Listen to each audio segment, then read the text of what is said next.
7. 알리사가 정원에서 늘 기다리고 있다. 4월 말께 내가 퐁게즈 마을에 도착했을 때 외삼촌이 아버지처럼 날 안아주고는 이렇게 말했다. 처음에는 그녀가 달려나와서 날 맞아주지 않아 실망했지만 곧 재회 첫 순간의 진부한 감정 표현을 우리 둘 모두에게 면하게 해줘서 고맙다는 생각이 들었다. 그녀는 정원 안쪽에 있었다. 나는 매년 이맘때쯤이면 라일락, 마가목, 금작화, 병꽃나무가 꽃을 활짝 피운 덤불숲으로 둘러싸이는 그 청계 옆 빈터를 향해 걸어갔다. 너무 멀리서부터 그녀를 알아보지 않기 위해 혹은 내가 가는 것을 그녀가 보지 못하게 하려고 나는 정원 반대쪽 나무 가지들 아래 공기가 서늘한 어두운 오솔길을 따라갔다. 나는 천천히 걸어갔다. 하늘은 내 기쁨처럼 뜨겁고 찬란하고 아릴 정도로 맑았다. 그녀는 내가 다른 오솔길로 올 거라고 예상하고 기다리고 있었다. 내가 근처에서 바로 뒤까지 다가갔는데도 그녀는 내가 다가가는 소리를 듣지 못했다. 내가 멈춰 섰다. 마치 시간도 따라 멈춰 선 것 같았다. 행복 자체에 앞서는 이 순간이야말로 가장 감미로운 순간일지 모른다고 나는 생각했다. 행복 자체도 비기지 못하는. 나는 그녀 앞에 무릎을 꿇고 싶었다. 내가 한 걸음 더 나아가자 그녀가 이번에는 그 소리를 들었다. 그녀가 수놓고 있던 것을 땅바닥에 떨어뜨리고는 벌떡 일어서더니 나를 향해 팔을 뻗어 양손을 내 어깨 위에 올려놓았다. 우리는 잠시 걸어오고 있었다. 그녀는 팔을 뻗은 채 고개를 옆으로 기울이고 웃으면서 아무 말 없이 애틋하게 나를 바라보았다. 그녀는 온통 흰옷을 입고 있었다. 거의 지나칠 정도로 엄숙한 그녀의 얼굴에서 나는 그녀의 어릴 적 웃음을 되찾았다. 들어봐 알리사. 내가 갑자기 외쳤다. 난 앞으로 12일 동안 자유로워. 난 너가 싫다고 하면 단 하루도 더 머물지 않을 거야. 그러니 내일은 퐁게즈 마을을 떠나야 하는 날이라는 걸 의미하는 신호를 정해두자. 그러면 그 다음 날 항변도 불평도 없이 바로 떠날게. 그렇게 할래? 미리 준비해둔 말이 아니었기에 나는 더 편하게 말을 했다. 그녀가 잠시 생각해 보고는 대답했다. 내가 식사를 하러 내려오면서 너가 좋아하는 자수정 십자가를 목에 걸지 않는 저녁이야. 알겠니? 그게 나의 마지막 저녁이란 말이지? 너가 정말 떠날 수 있을지 눈물 없이 한숨 없이 작별 인사도 없이 난 그 마지막 저녁에도 그 전날 저녁과 똑같이 널 떠날 거야. 너가 제대로 이해를 하긴 한 걸까? 라고 궁금해할 정도로 담담하게. 하지만 그 다음날 아침 너가 찾아도 난 더 이상 거기 없을 거야. 그 다음날 난 널 찾지 않을 거야. 그녀가 나에게 손을 내밀었다. 내가 그 손을 내 입술로 가져가며 말했다. 지금부터 그 숙명의 저녁까지 나에게 무언가를 예감하게 하는 암시는 없기야. 너도 뒤따를 이별에 대한 암시도 없기야. 이제는 재회의 엄숙함이 우리 사이에 조장할 위험이 있는 어색함을 깨야만 했다. 그래서 내가 말을 이었다. 난 너의 곁에서 지내는 이 며칠이 우리에게 여느 날과 똑같아 보였으면 좋겠어. 내 말은 우리 둘 다 이 날들이 특별하다고 느끼지 않았으면 좋겠다는 뜻이야. 그리고 처음에는 얘기를 나누려고 지나치게 애쓰지 않았으면. 그녀가 웃기 시작했다. 그래서 내가 덧붙였다. 우리가 함께 할 수 있는 일이 뭐 좀 없을까? 우리는 늘 정원 가꾸는 일을 좋아했었다. 얼마 전에 옛 정원사가 신출내기 정원사로 바뀌는 바람에 2달 동안 거의 방치되다시피 한 정원은 우리에게 많은 일거리를 제공했다. 장미나무들은 전지가 잘못되어 있었다. 생장이 왕성한 것들은 죽은 나무에 막혀 제대로 자라지 못했고 담장을 기어오르는 것들은 지주를 받쳐주지 않아 무너져 내렸다. 식욕이 왕성한 것들은 다른 것들을 시들게 했다. 그 대부분이 우리가 예전에 접붙여 준 것들이었다. 우리는 우리가 키운 것들을 알아보았다. 우리는 그것들을 손질하느라 많은 시간을 보냈다. 그 덕분에 첫 살가는 심각한 말은 전혀 하지 않은 채 많은 이야기를 나눌 수 있었고 입을 다물고 있을 때도 침묵이 전혀 부담스럽지 않았다. 이렇게 해서 우리는 서로에 대한 습관을 되찾았다.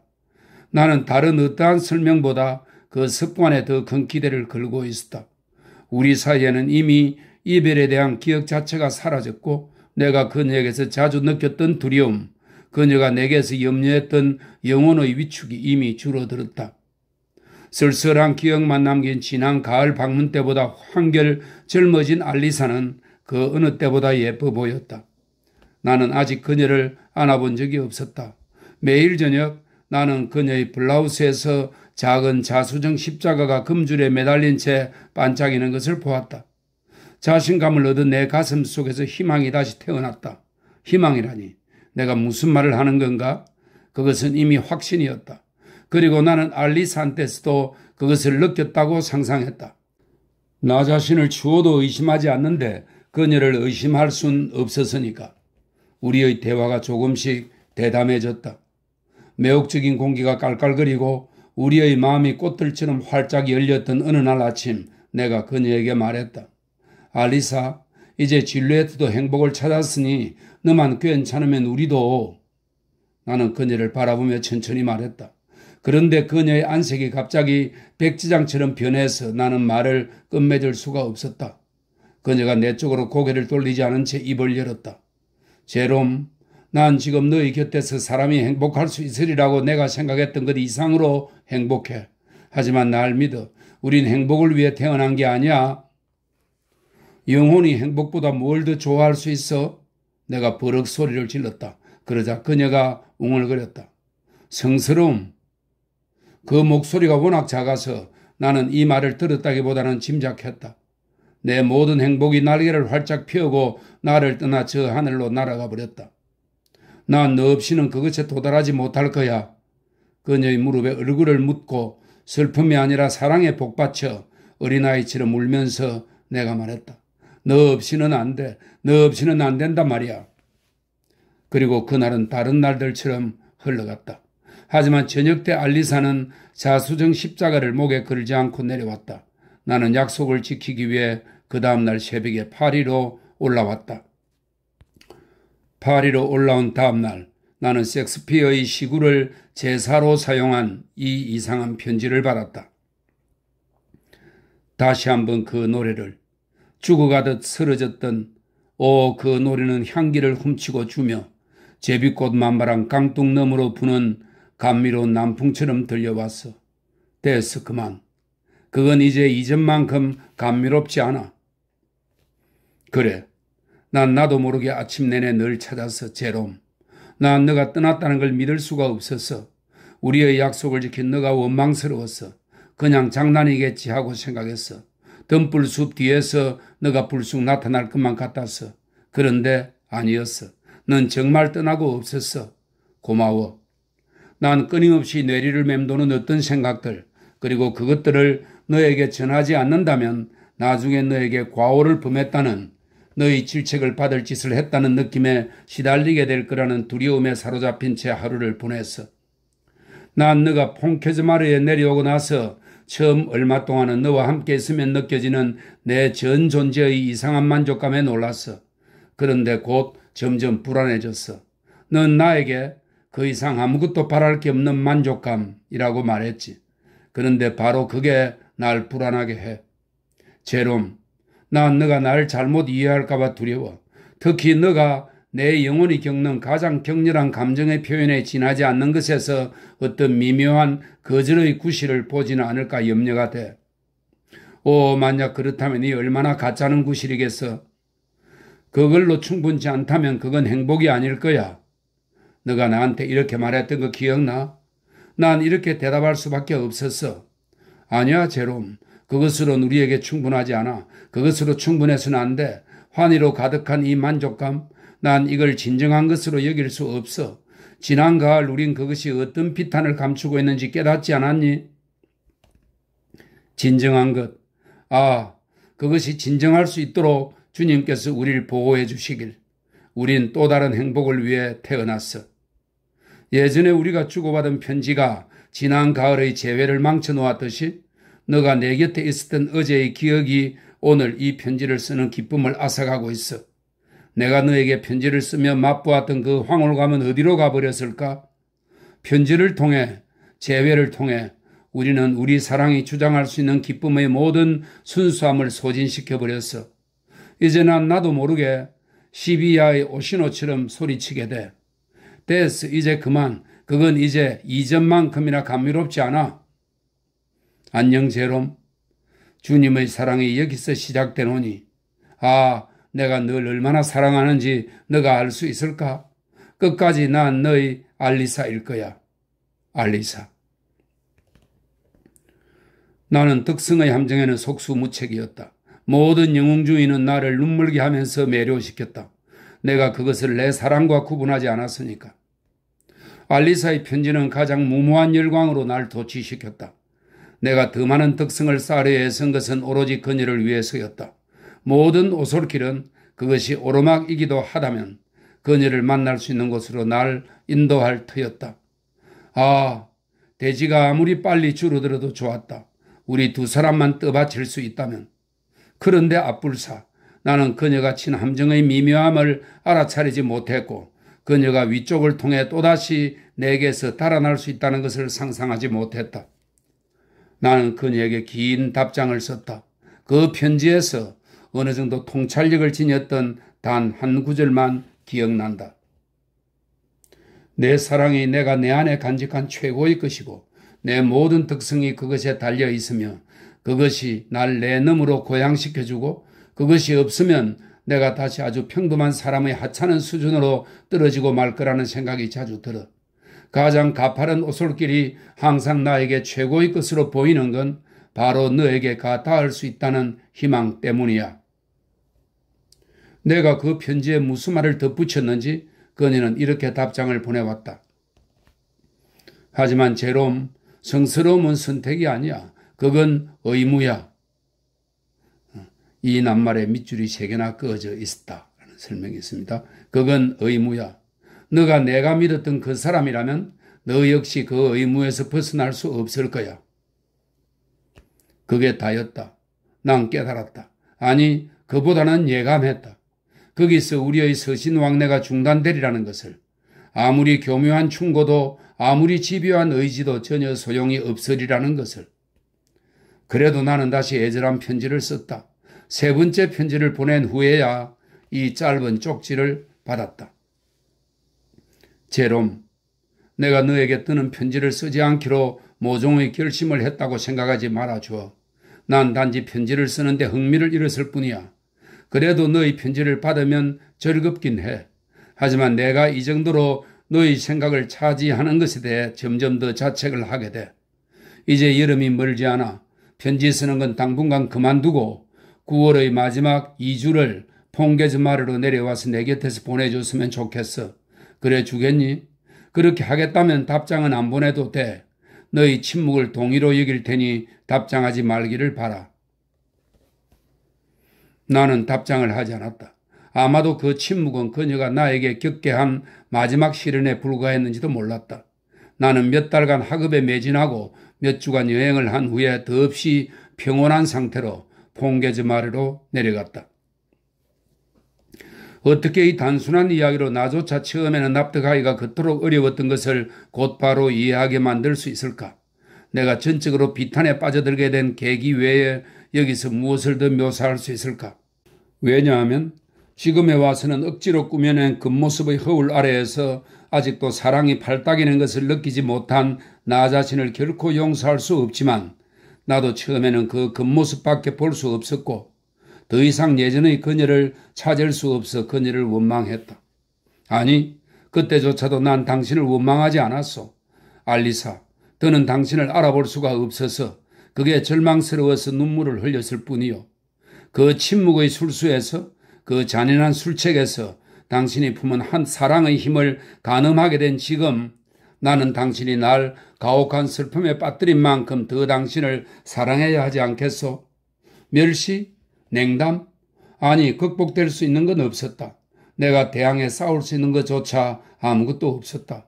때때로 난 망설였다. 내 스스로 내 비탄을 만들어낸 건 아닌지 의심했다. 그만큼 그 원인이 미묘했고 그만큼 알리사가 교묘하게 내 비탄의 원인을 이해하지 못하는 척 했으니까. 도대체 난 무엇이 그토록 불만스러웠을까? 알리사는 그 어느 때보다 반갑게 나를 맞았다. 그 어느 때보다 정감 있고 세심하게 배려하는 모습을 보였다. 첫날 나는 그녀의 그런 태도에 거의 속아 넘어갔다. 납작하게 뒤로 빗어 넘긴 새머리 모양이 마치 표정을 왜곡시키기 위해서인 양 얼굴의 생김을 딱딱하게 굳어 보이게 한들 천의 촉감도 거칠고 색깔도 우중충하며 잘 맞지도 않는 브라우스가 그녀 몸의 섬세한 리듬을 망가뜨린들 그게 무슨 대수겠는가. 그것은 그 다음날 바로 그녀 스스로 혹은 내 요청에 따라 고칠 수 있는 지극히 사소한 것이었다. 나는 맹목적으로 그렇게만 생각했다. 나는 우리 사이에 익숙지 않은 그 상냥한 태도와 세심한 배려가 더 속상했다. 나는 거기서 충동보다는 결심을 감히 입에 담기 힘들지만 사랑보다는 예의를 볼까봐 두려웠다. 저녁 때 응접실에 들어가면서 나는 피아노가 늘 있던 자리에 없는 것을 보고 놀랐다. 내가 실망의 탄성을 내지르자 알리사가 더없이 차분한 목소리로 말했다.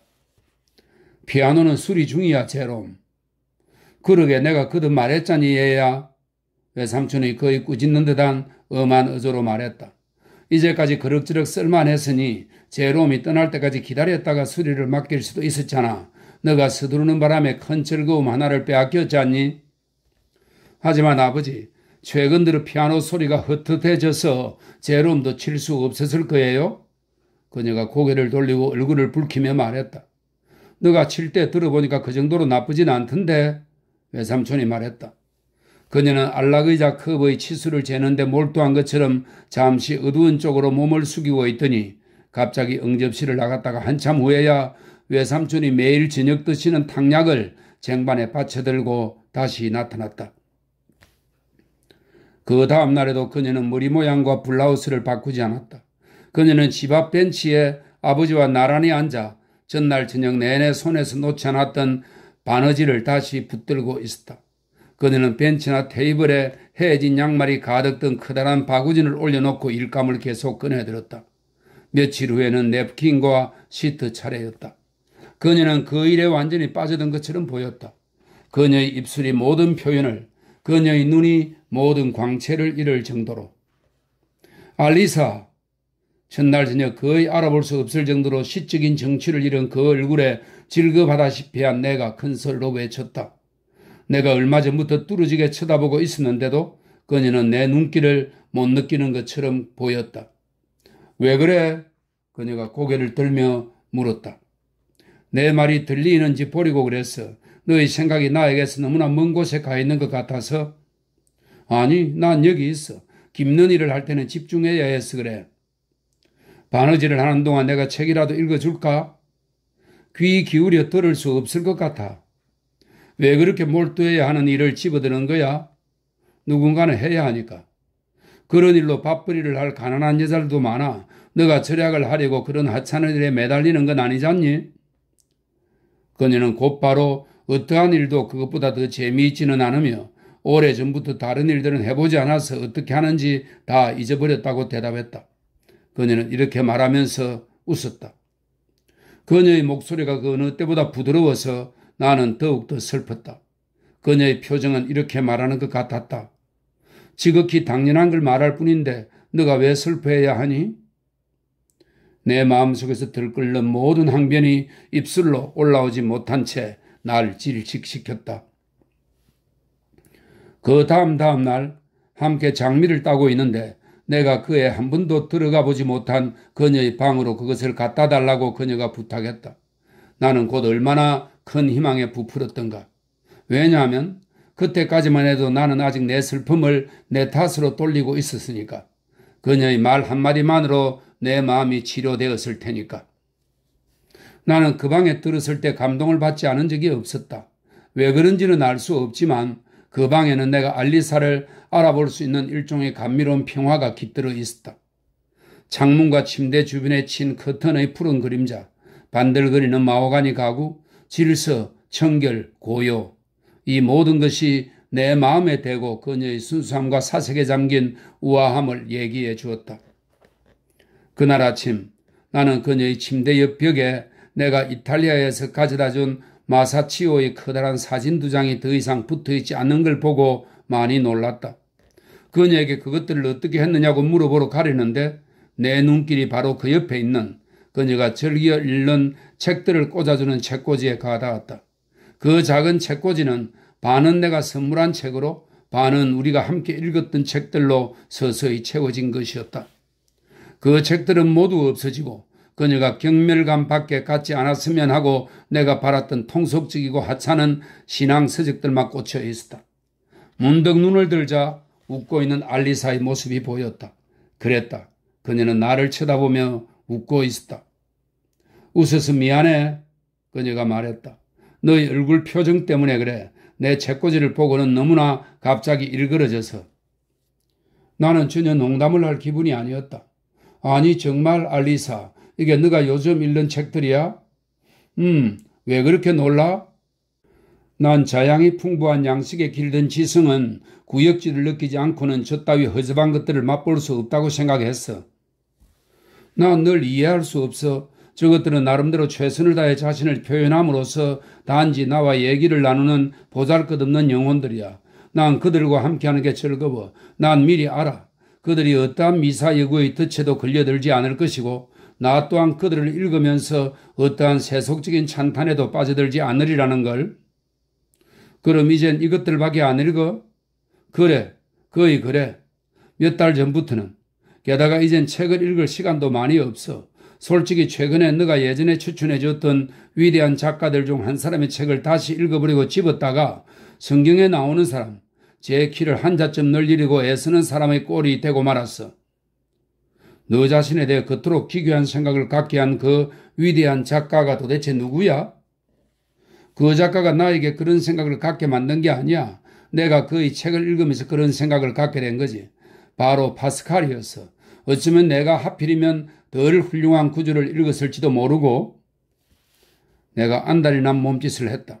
그녀는 하염없이 매만지고 있던 꽃 위쪽으로는 눈을 들지 않은 채 마치 숙제를 암송하기라도 하듯 단조로운 목소리로 또박또박 말했다. 그녀가 내 몸짓을 보고 잠시 말을 중단하더니 곧 같은 어조로 계속했다. 그 많은 과장이 놀라워. 그 많은 노력도. 그것도 별것 아닌 걸 증명하려고. 난 가끔 그의 비장한 어조가 믿음보다는 의심의 결과가 아닌가 하는 생각이 들어. 완벽한 믿음을 가진 사람은 그토록 많은 눈물을 흘리지도 목소리를 그렇게 떨지도 않아. 그 목소리를 아름답게 만드는 게 바로 그 떨림, 그 눈물이야. 난 이렇게 대꾸하려고 애썼지만 용기가 나질 않았다. 그녀의 말에서 내가 소중하게 여겼던 알리사의 모습을 전혀 알아볼 수 없었으니까. 나는 나중에 덧붙인 수식이나 논리 없이 그냥 기억나는 대로 그녀의 말을 옮겨 적고 있다. 그가 우선 현재의 삶에서 기쁨을 비워내지 않았다면 그 삶이 무게가 더 많이 나갔을 거야. 무엇보다 더? 그녀의 이상한 말에 아연 실세가 내가 물었다. 그가 제안하는 불확실한 지복보다. 그럼 넌 지복을 안 믿는다는 거야? 내가 외쳤다. 아무래도 상관없어. 난 거래의 의심이 일체 없도록 그것이 불확실하게 남아있길 원해.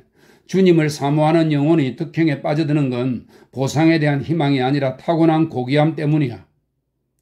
파스칼 같은 사람의 고귀함이 은신처로 삼는 그 비밀스러운 회의주의가 바로 거기서 연유하는 거야. 회의주의가 아니야. 얀센주의지. 얀센주의는 네덜란드 신학자 얀센이 주창한 교의입니다. 하나님의 은혜를 강조하고 인간의 자유의지를 부정한 신학이랍니다. 그녀가 웃으며 말했다. 회의주의든 얀센주의든 그게 나랑 무슨 상관이 있었겠어? 여기 이 가엾은 영혼들은. 그녀는 그 책들을 향해 돌아섰다. 자신이 얀센주의자인지 정적주의자인지. 이 정적주의자는 인간의 자발적, 능동적인 의지를 최대로 억제하고 초인적인 신의 힘에 전적으로 의지해야 한다는 사상입니다. 얀센주의자인지 정적주의자인지 아니면 다른 어떤 것인지 말하라면 난처할 거야. 이 영혼들은 악의도 혼란도 아름다움도 없이 바람이 훑고 지나가는 풀들처럼 주님 앞에서 납작 엎드릴 테니까. 이들은 자신을 보잘것없는 존재로 여기고 자신이 주님 앞에서 흔적 없이 지워짐으로서만 약간의 가치를 지닌다는 걸 알고 있어. 알리사, 넌 왜 너희 날개를 떼어버리는 거니? 내가 소리쳤다. 그녀의 목소리가 너무나 차분하고 자연스러워서 나에겐 내 외침이 우스꽝스러울 정도로 과장된 것처럼 느껴졌다. 그녀가 고개를 저으며 또다시 웃었다. 이번에 파스칼을 읽고 내가 마음에 새긴 건 그게 뭔데? 그녀가 말을 멈췄기 때문에 내가 물었다. 그리스도의 이 말씀이야. 누구든 제 목숨을 구원하고자 하면 이럴 것이라. 그녀가 활짝 더 크게 웃으며 나를 똑바로 쳐다보면서 말을 이었다. 사실 나머지는 거의 이해하지 못했어. 고만고만한 사람들과 더불어 얼마간 지내다 보면 위대한 사람의 숭고함이 얼마나 빨리 숨이 가빠지는지 정말 놀라워. 그 당혹감 속에서 내가 무슨 대답을 찾아낼 수 있었겠는가. 내가 오늘 너와 함께 이 모든 설교와 명상을 읽어야 한다면, 아니, 그녀가 내 말을 끊었다. 너가 이것들을 읽는 걸 본다면 난 너무나 슬플 거야. 난 너가 이것들보다 훨씬 나은 걸 위해 태어났다고 믿어. 그녀는 아주 담담하게 우리 둘의 삶을 갈라놓는 그 말이 내 가슴을 찢어 놓을 수 있다는 것을 짐작도 못하는 듯이 말했다. 내 얼굴이 벌겋게 달아올랐다. 나는 얘기를 더 나누고 싶었고 울고 싶었다. 어쩌면 그녀가 내 눈물에 굴복할지도 몰랐다.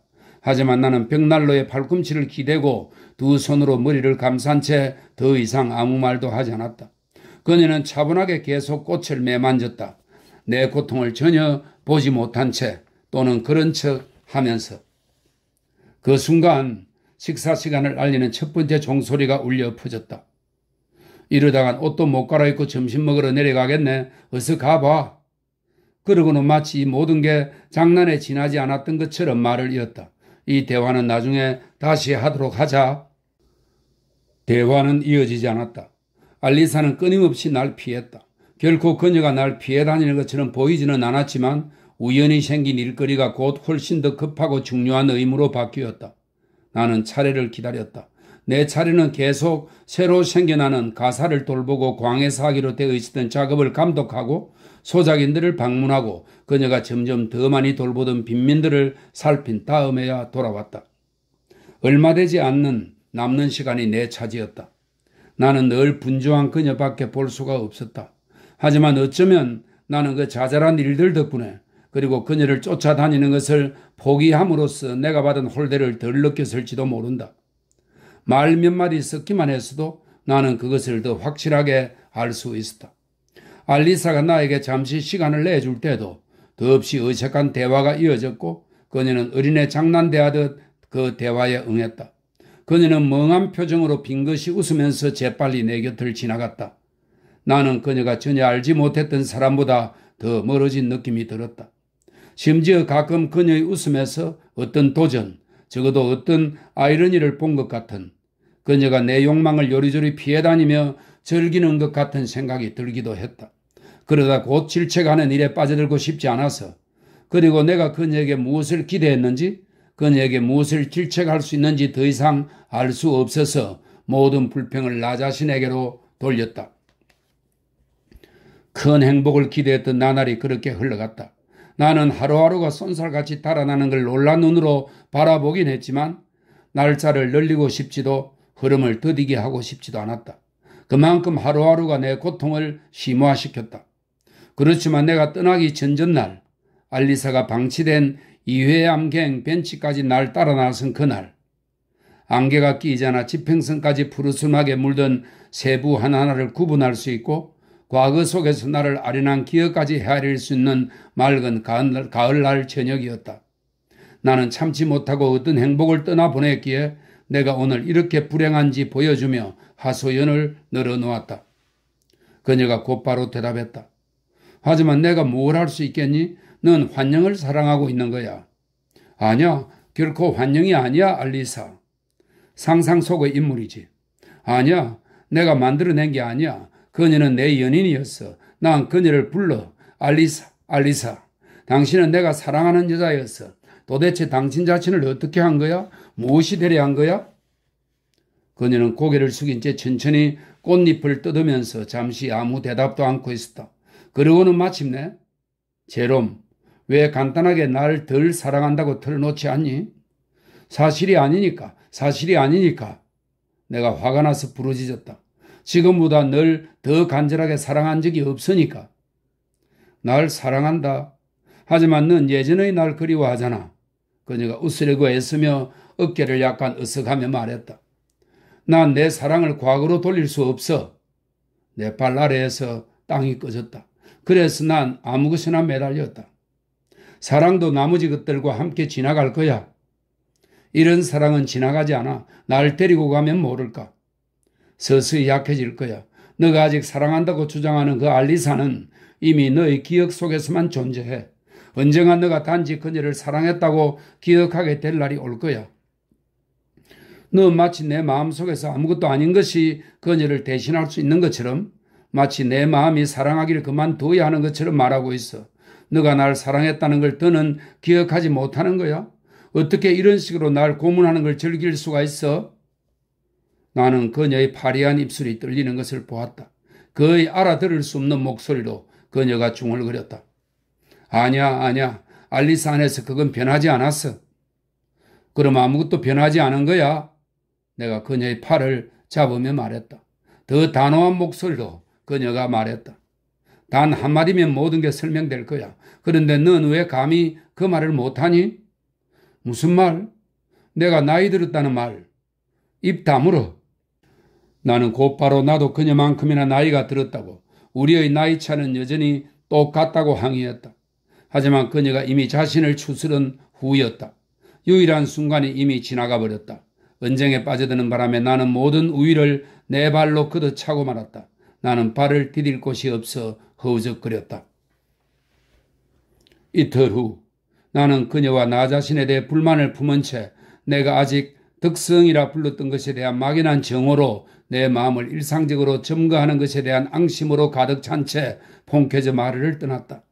이 마지막 재회에서 나는 내 사랑을 과장함으로써 내 모든 열정을 고갈시켜버린 것 같았다. 내 항변이 입을 다문 후에는 내가 처음에 반박하고자 했던 알리사의 말 한마디 한마디가 내 안에 생생하고 의기양양하게 남아있었다. 그랬다. 어쩌면 그녀의 말이 옳을지도 몰랐다. 내가 환영에 불과한 것을 애지중지하고 있었는지도 몰랐다. 내가 사랑했고 아직 사랑하는 알리사는 더 이상 존재하지 않을지도. 그랬다. 분명 우리는 나이가 들어버렸다. 내 마음을 얼어붙게 만든 그 시적인 정치의 상실 역시 결국에는 자연스러운 상태로 되돌아간 것일 뿐 아무것도 아니었다. 내가 그녀를 점점 더 높이 떠받들었다면, 날 반하게 만든 모든 것으로 그녀를 장식해 우상으로 만들었다면 내 작업에서 피로 말고 무엇이 남겠는가? 자기 자신에게 내맡겨지자마자 알리사는 그녀의 본래 수준, 나 역시 그 수준에 있지만 더는 그녀를 욕망하지 않는 평범한 수준으로 되돌아왔던 것이다. 오로지 내 노력으로 그녀를 데려다 놓은 그 높은 곳까지 그녀를 만나러 가기 위해 내가 쏟은 그 엄청난 도덕적 노력이 얼마나 부조리하고 비현실적으로 보였는지. 조금 덜 오만했다면 아마 우리의 사랑은 훨씬 쉬웠을 것이다. 하지만 이제 대상 없는 사랑에 집착한들 무슨 의미가 있겠는가? 그것은 고집을 부리는 것이지 더 이상 충실한 것이 아니었다. 무엇에 충실? 실수에 대한 충실. 가장 현명한 것은 내가 잘못 생각했다고 스스로 인정하는 게 아니었을까? 그 사이 아테네의 에콜 프랑세즈의 추천을 받은, 에콜 프랑세즈는 고대 그리스의 역사, 언어, 문화 등을 연구하기 위해 아테네에 설립된 프랑스의 국립대학입니다. 그 사이 아테네의 에콜 프랑세즈의 추천을 받은 나는 야망도 흥미도 없었지만 탈출하듯이 떠난다는 생각에 대뜸 그 학교에 들어가기로 했다.